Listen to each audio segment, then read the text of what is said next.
Hey guys, welcome back to the YouTube channel. Shantia here. Today we are doing a review for Reunion Part 2 for Season 14 of the Boston cast of Married First Sight.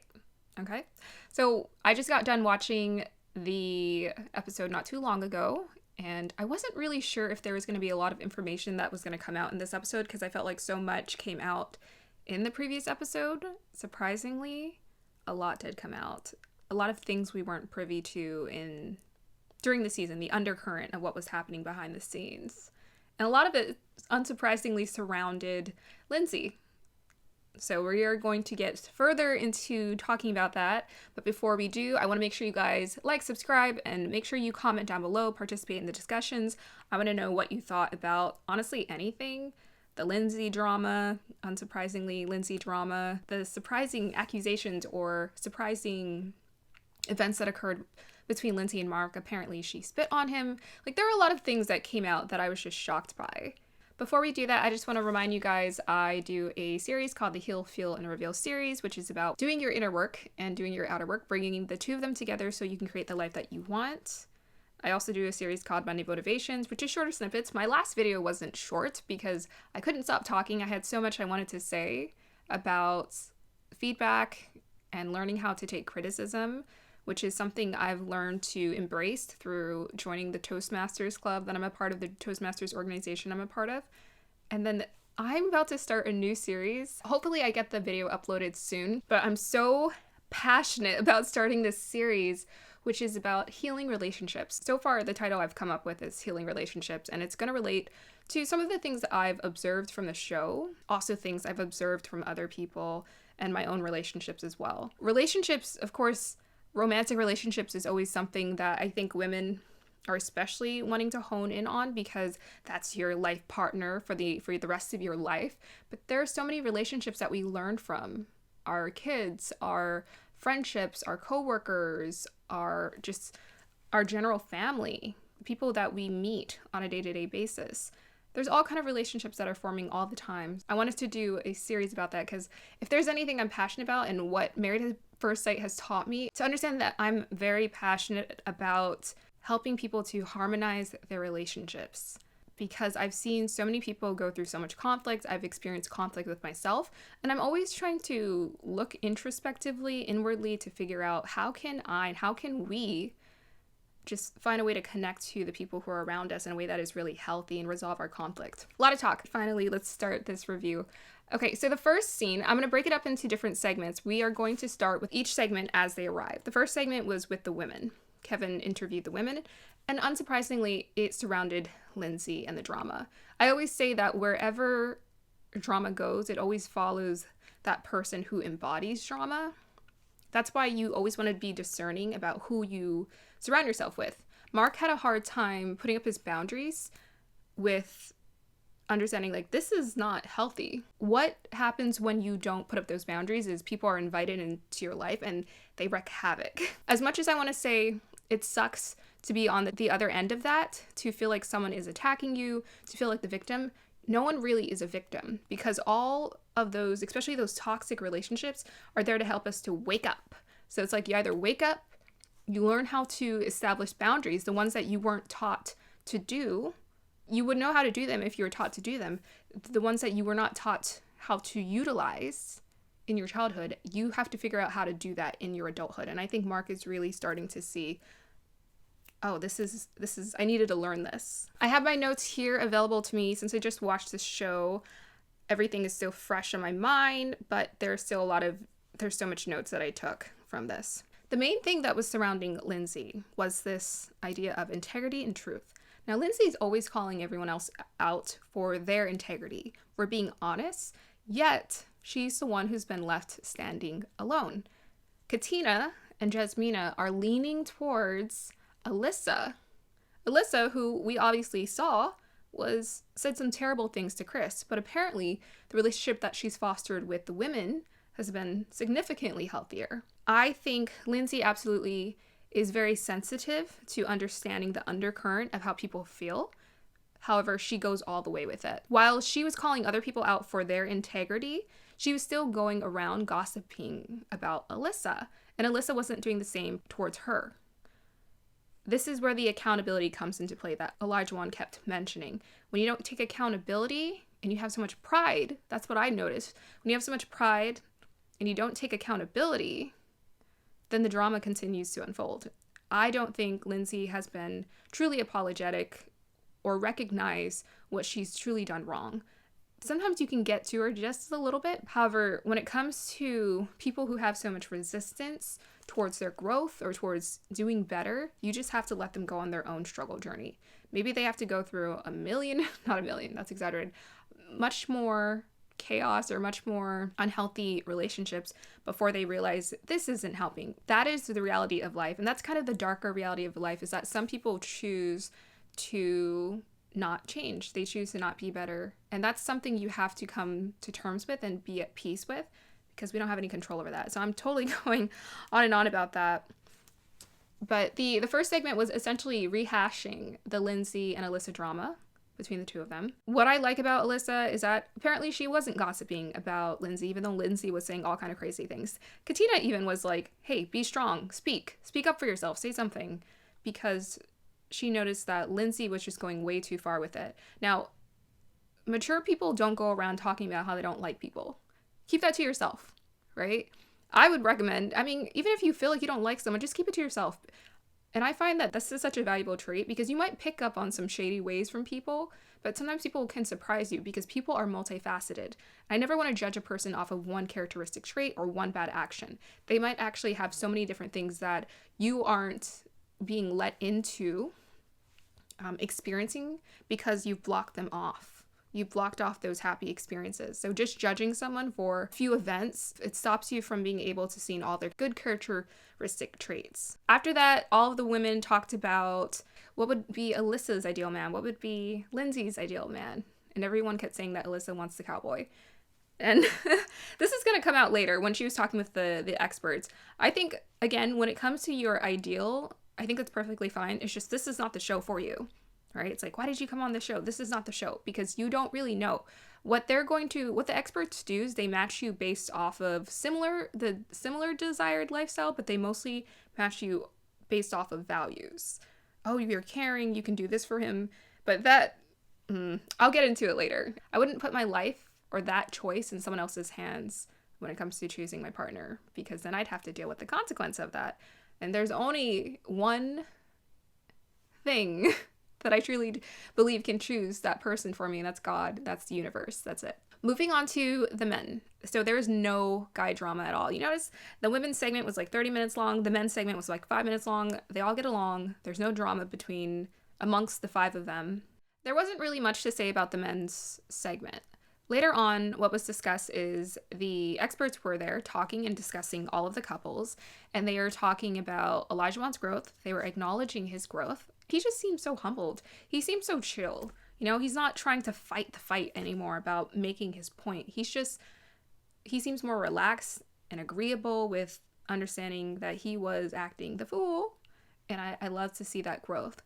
Dr. Viviana acknowledged Steve's thoughtfulness. And I thought that was a really good point to make, because I've been saying that he seems really intelligent, really thoughtful. In spite of the fact that he doesn't have a job, it's not that he can't. He obviously can get a job. It's about, does he want a job, and him figuring out what job he wants. And this just kind of comes with the territory of the evolution, because even if someone does choose a career, there might be some point in time where your spouse might decide they want something different, they want something new. I think that's why it's so important to encourage people to follow a path that's truly fulfilling and unfolds beautifully, because when you learn to trust in that, I feel like God and the universe just provides. You don't have to really worry about, oh, what path should I do? It's just, what path do you feel most drawn to? We're not meant to do the same thing all of our lives. There's a point in life where you're a mother, and that's your focal point. There's a point in life where you're focused on an organization or your art or your career, and that's a focal point of your life.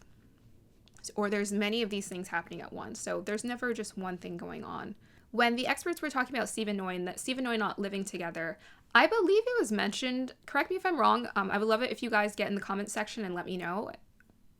I believe Noy and Steve said that even though Noy had kept her apartment, her and Steve were still spending 6 days out of 7 days together. And Dr. Pepper was talking about how she thinks it's not a good idea, or no one really thinks it's a good idea because they're still new and fresh into their partnership. They should be able to, and I quote, this is what she said, spend their available time together. Spend as much as their available time together, which I totally agree with. But if they're spending 6 out of 7 days, I just don't think it's something to truly be concerned with. I hear what the experts are saying. However, realistically, they still have only known each other for what, 6 months at this point. And perhaps you're still getting to know each other and trusting each other. You should always have a plan B. I think you should always have a plan B, especially when taking a risk like this. Married at first sight, it's a risk, and you want to have a plan B. So I think there's nothing wrong with a plan B.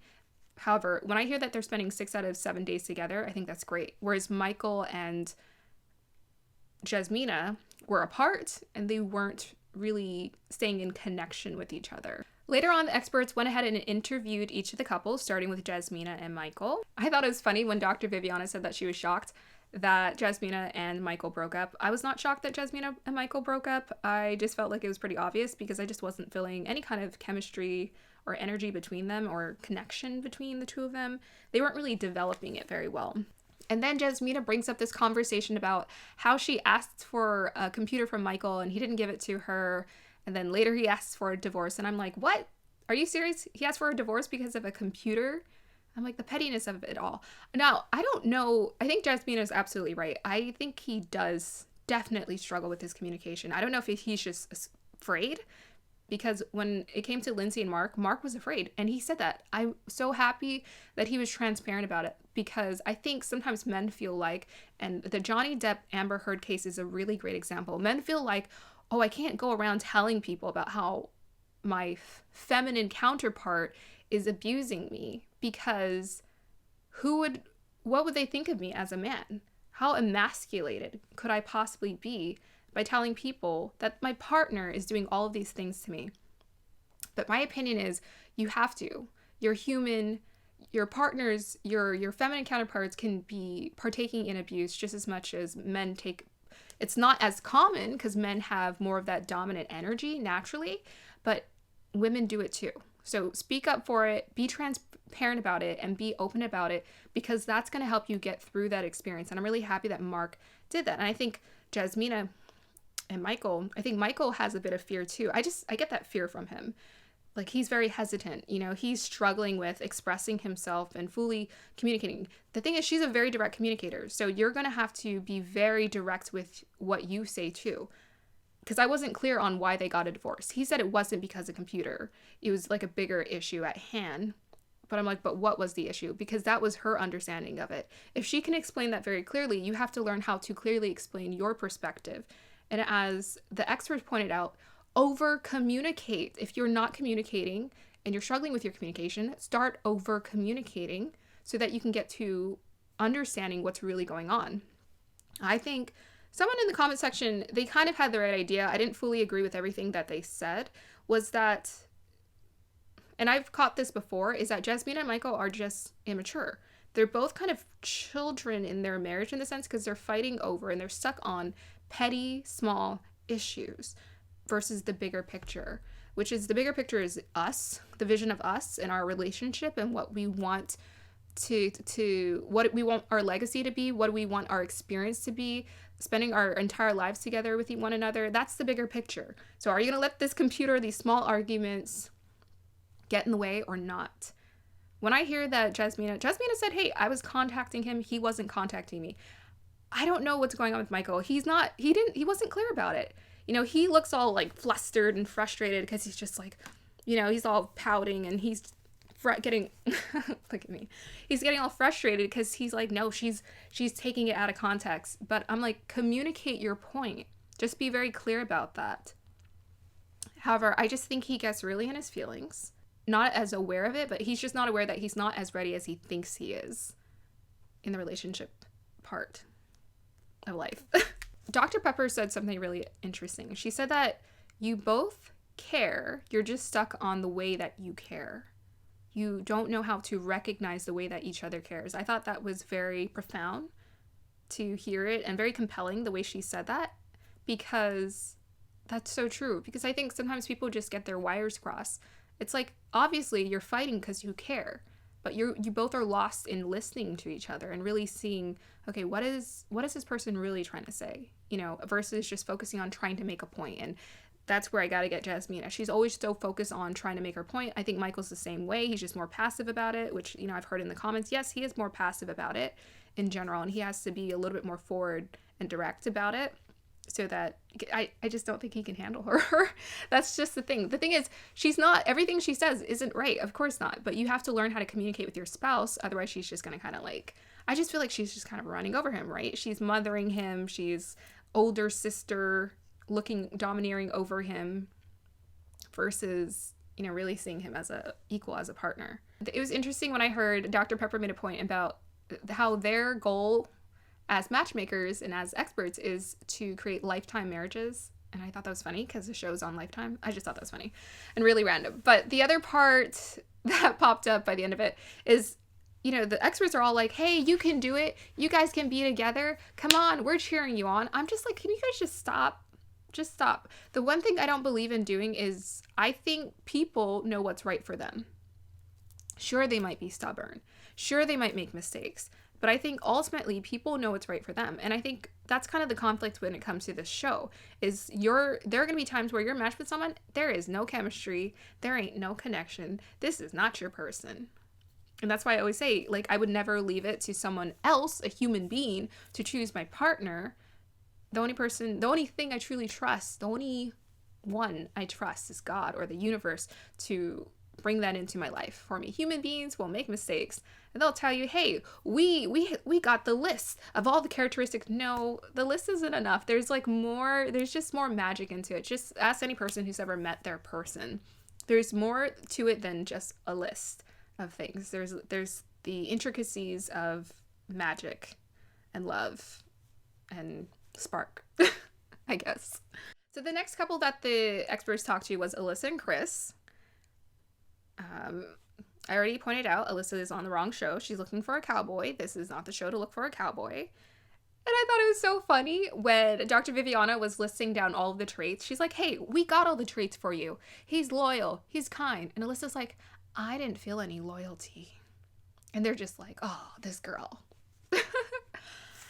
There is some issues there. I don't really know what her layers are. I think it's partly, I caught it out before. I have to like retrace because I'm like, dang, it's been like 10 episodes since I saw this girl.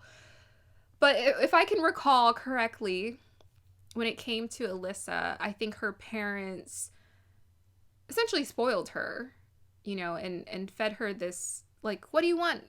You can have anything. And it seemed like her parents were older. So I think sometimes when parents are older, it's easier for, especially if they only have one child, you got your only child, it's easier for them to get away with a lot of things and you spoiling them as opposed to teaching them, right? She's stuck in that childlike mentality. And I've already talked about it in the previous episode. Like, if you start acting like a child, right? Like, you're crying. Like, the kids, actually, it reminds me of my students because I teach K through 8th grade. But the kids will be like, they'll just start tearing up. They're like, I'm really sad. And I'm like, it's gonna be okay. You know, and they really start like milking those tears because they want that sympathy, that the validation so much. And again, that scene, it brings me back to that scene where Katina told her, hey, be strong, speak up. So she might still be stuck in little girl mode. The maturity is just not there. And, you know, I hear that what the experts are saying. Chris is a great guy. He has all of those great qualities. But here's the thing. He's way too mature for her. She's emotionally still kind of childlike. And that's probably what's stopping her from being able to recognize that he's a great guy. She can't recognize that because she's not mature enough to do that. That's just really all it is. Before they show the preview for the Where Are They Now, which I will be reviewing next week, before they did that, I was thinking in my head, wow, I want to see if she finds her cowboy in the Where Are They Now, but I think she might have found her cowboy, so we'll see. I'm looking forward to it, because I'm just like, she wants a cowboy. I think there's nothing wrong with that. This just ain't the show for that. This is not Find Your Cowboy. The one thing that Chris said, it's not that I hate it, but I think it sucks so much for him to have to sit next to Alyssa all the time and just be like, I'm such a good person, and it sucks that we were paired together, because he has to be reminded of that rejection. And he wasn't rejected. You know, this just wasn't your person. And he may have confirmed that by saying that he doesn't feel heartbreak. That's what he said. He doesn't feel heartbreak. And I'm really hoping that's true for him, because I'm like, your heart shouldn't be broken over this. Like, this just was not for you. The other piece of advice that Dr. Viviana added and gave to Alyssa was to not make her list too long. Yeah, so again, that's a maturity thing. I think you can put whatever you want on your list, but make sure you know what the key components are in what you're looking for a partner. And the characteristic traits are the most important, because I always say leave space for the universe to surprise you, because you might get all of those traits on your list, but you might get many things that you weren't expecting to, that you needed as well. Or maybe you'll get the traits that you want, but they'll come in a way that is unexpected or a little bit different from what you thought. But this is just like a mental thing. Like, separate from your mind, get in touch with your heart. This is what gives you the fulfillment. This is not it, but this will give you the fulfillment. The next couple that the experts spoke to was Lindsay and Mark. Okay, so Lindsay said something about how instead of going into flight mode, she goes into fight mode. So again, she's so used to justifying her behavior and not taking any kind of accountability. I just thought that was crazy that she said that. She says, I go into fight mode, not flight mode. Oh, I have a vicious tongue. None of that is okay. None of that is okay. You know, you make it okay. I mean, it just becomes a mess. And, you know, returning back to the girl drama, I totally forgot to say that she said that Jasmina was raising her voice. And Noi confirmed and validated, no, she wasn't. So again, the Karen tears are coming out. She's thinking that she sees herself as the victim at the center of this main character movie that she's starring in called Lindsay. But she actually validates her reasoning for wanting to fight her spouse. Later on, the experts were asking Mark, hey, Mark, how are you feeling? And she sighs. And that was so symbolic. So symbolic of what people often do, honestly, in partnerships, is as soon as that is a key, what do you call that? It's a physical gesture.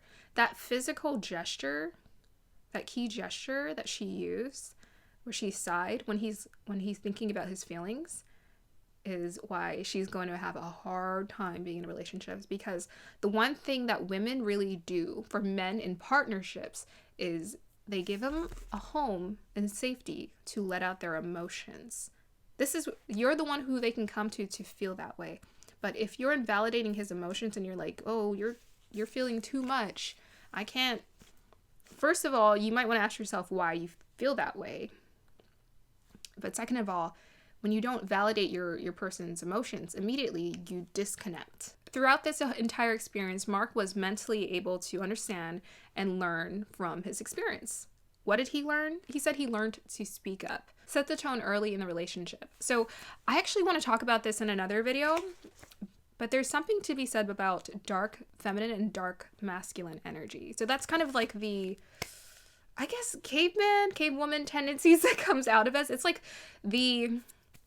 it's a lioness and the lion, right? At times we need to roar, we need to fight, we need to toughen up because something is calling in us to wake up, right? If women were so submissive all the time and they didn't get that fight in them, if they didn't get in touch with their dark feminine energy, then it creates an imbalance. That's why I always say the reason why society is the way that it is and people feel like it's so catering to patriarchal and men is because women have fed into that experience just the same. We hold power. It's just a different kind of power. It's not that we need to be like men. We get it wrong all the time. It's not you need to be a man to succeed as a woman in this world. You just need to be a woman and use that power and believe in it. And there's so many women who don't believe in their feminine energy and their feminine power. Going back to Mark, though, it's that dark feminine masculine energy. So sometimes karma, the universe, will put you with a partner who they're really hard on you, they're tough on you, they break you down, but it's bringing out that fight. You have to become more bold, more firm, more solidified and confident in who you are. Otherwise, this partner is going to continue to break you down, right? And if you vibrate or you bring your energy up to that level of being in a really positive, healthy, confident state of mind and being, your partner is going to have to either come up to your level or they're going to deselect themselves and get out of the partnership. Right? So all of that drama about how he kicked her out, I don't care. She is not healthy to be around. I feel like Mark is just saving himself so much anguish from deciding that the partnership isn't for him. She's saying she feels betrayed. She betrayed him many times emotionally, many times, just by talking about him and invalidating him. So just listen to your instincts about people and don't draw it on longer than it needs to go. The last thing that came out was apparently Lindsay spit on his shirt, right? She spit on his shirt. And this came out even further in the group conversation. Lindsay was all like, well, that's not what I was trying to do. So that's a little concerning. Again, she doesn't really recognize what she's doing wrong or if she's doing anything wrong. I thought it was so interesting that Elijahwan was trying to cheer her on. He was trying to tell her, hey, take accountability, right? However, you know, the thing is people will take accountability when they're ready to take accountability, and you kind of have to leave that up to them, because then it's truly sincere. And never wait for forgiveness for anyone or from anyone, because you'll be waiting your entire life. Forgiveness is for you. If you forgive someone and you move on with your life, they always say the best revenge is happiness, but the best blessing for you is happiness. So just let it go, move on, do your healing, choose your path of happiness, become happy for yourself. Don't let someone take that light out of you. The last thing to come up was the group convo. Elijahwan apparently kept calling his wife Jeanette. I thought that was so funny. Later on, there was a focus on how Lindsay needs to take accountability, and they were asking her to apologize. So yes, that is all for my review for Married at First Sight. I hope you guys enjoyed. I hope you guys enjoyed this review for Married at First Sight. I will see you guys next week for the next review of the Where Are They Now. I'm always curious to see if people grow or experience some kind of growth. Make sure you check out all of my other videos in the series, Heal, Feel, Reveal, Monday Motivation, and the new healing relationship video that I'm almost confident that I will be uploading that one soon, because it's going to be a semi-short discussion about relationships and the toxic dynamic of the chase. So there's a little bit of tease for you guys to look forward to. Check out my website, check out all of my other information, the description box down below, comment down below, like, subscribe, support the channel, and I'll see you guys next week. Bye. Hey guys, welcome back to the channel. Oh my god. That's why my phone hates me. Well, it doesn't hate me. Let's not say that. I'm not trying to manifest that kind of relationship.